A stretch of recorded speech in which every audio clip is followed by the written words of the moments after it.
Face master கம்மி யாரை பற்றி பார்க்க போகிறோம்னா அதிமுகவோட எடப்பாடி பழனிசாமி வந்து 2024 நாடாளுமன்ற தேர்தலில் பாஜகவோட கூட்டணி இல்லைன்னாரு. இப்போ கூட்டணி வச்சுட்டாரு. ஆனால் ஓபிஎஸ்க்கு பெரிய லெவலில் முக்கியத்துவம் கொடுத்த மாதிரி இல்லை பாஜக.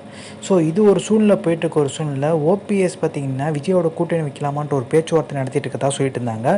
பட்டு கருத்து கேட்க ஆரம்பிச்சிட்டார் தொண்டர்கள்ட்ட, நம்ம பிஜேபியோட கூட்டணி வைக்கலாமா வேணாமான்னு சொல்லிட்டு. அதுக்கான படிவத்தையும் பார்த்திங்கன்னா கொடுத்தனால பிஜேபி கொஞ்சம் அதிர்ச்சியாகி பிஜேபி தரப்புல பார்த்திங்கன்னா ஓபிஎஸ்ஸை சமாதானப்படுத்தியிருக்காங்க. ஸோ அக்டோபருக்குள்ளே முடிஞ்சிருங்க, நீங்கள் கட்சிக்குள்ளே போயிடலான்ற மாதிரி. ஆனால் இப்போ கட்சி முழுமையாக ஓபிஎஸ்ட்டை போயிடுன்ற மாதிரி பார்த்திங்கன்னா பேச்சுக்கள் டாக் போயிட்டுருக்கு. எதனாலும் சொல்லிட்டு பார்க்கணும், பிஜேபியோட இப்போ எடப்பாடி பழனிசாமி கூட்டணி வச்சதை உறுதிப்படுத்திட்டாங்க. ஆனால் பிஜேபியை கழட்டி விட்டு விஜயோட கூட்டணி வைக்கலாமான்ற ஒரு பேச்சுவார்த்தையிலையும் எடப்பாடி பழனிசாமி ஈடுபட்டிருக்கதா ஒரு தகவல் வெளியிட்டிருக்கு.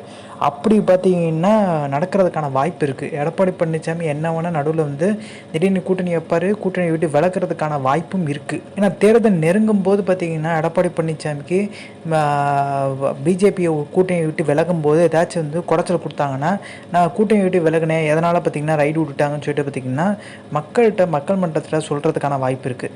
ஸோ அது வரைக்கும் அந்த பிரச்சனையை பார்த்திங்கன்னா பெரிய லெவலில் ஊதி பெருசாக்காமல் இருக்கிறதுக்கு பிஜேபியோட இப்போ கூட்டணி வச்சுட்டு அப்புறம் கட்சி, அதாவது இந்த தேர்தல் சமயத்தில் பார்த்திங்கன்னா கூட்டணியை விட்டு வெளியே வர்றதுக்கான வாய்ப்பும் இருக்குது. அதை டெம்பரரியாக இப்போ தப்பிக்கிறதுக்கான முயற்சியில் பார்த்திங்கன்னா தீவிரமாகவும் இந்த முடிவு எடுக்கிறதுக்கான வாய்ப்பும் இருக்குது.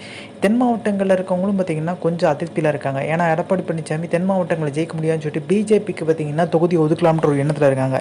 பிஜேபி பார்த்திங்கன்னா தென் மாவட்டங்களில் ஓரளவுக்கு கால் பதிச்சிட்டாங்க. இது நாடாளுமன்ற தேர்தலில் நீங்கள் பார்த்தா தெரியும்.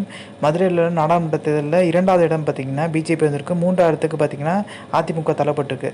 ஸோ அப்போ இருக்க ஒரு சூழ்நிலை எடப்பாடி பழனிசாமி தென் மாவட்டங்களில் அதிமுக போட்டிடுறத பெரிய லெவலில் பார்த்திங்கன்னா ஒரு மும்முரம் காமிக்கல. பிஜேபிகிட்ட போய் கொடுத்துட்டோம்னா பிஜேபி பார்த்திங்கன்னா அங்கே கால் பதிக்க ஆரம்பிச்சிடுவாங்க.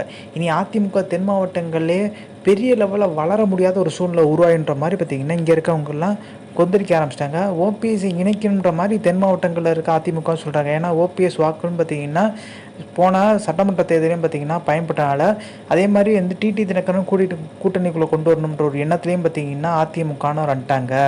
சசிகலாவை பார்த்திங்கன்னா ஒரு சில பேர் சந்தித்து பேசினதும் தகவலியாக இருக்குது. ஸோ இந்த information like share subscribe. Thanks for வாட்சிங் திஸ் வீடியோ.